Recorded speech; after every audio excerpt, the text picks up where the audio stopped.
A lot of questions have been raised on MS Dhoni's prolonged absence from the Indian team, and now people and media are curious to know whether the former Indian captain will be a part of the Indian team for the T20 World Cup later this year.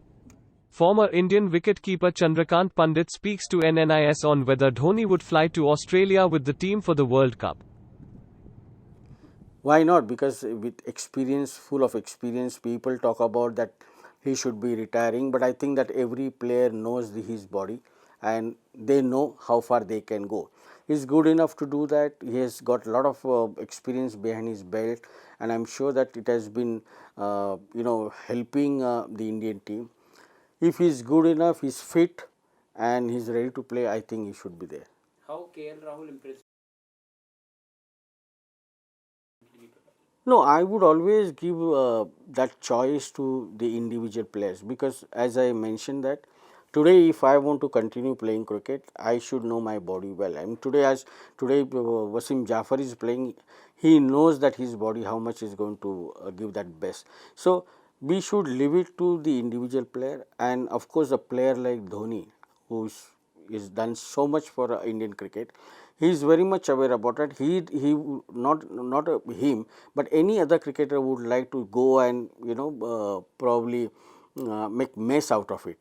So he would give his best automatically.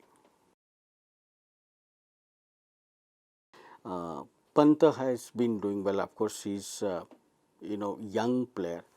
But I always feel that he's been given a lot of opportunity. Samson has been doing well. There are wicket keepers. Today's probably formats need wicket keeper who can bat well. So that is why we normally focus on a player, a wicket keeper who can bat well.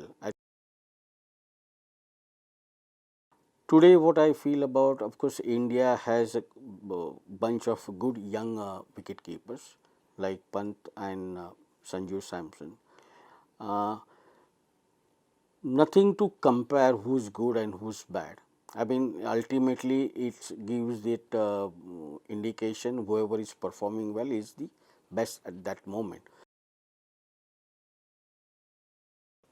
Yeah, basically he's been given opportunity for the longer version of the game, and there are different kind of setup that when you have a player who's good enough in the T20s, some player who's good enough in 50-50.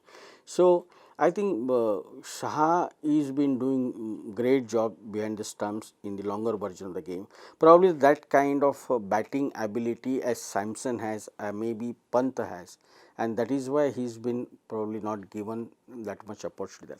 But if these two are not probably going to do well, or they are not doing well, it is always better to have Shah in the team.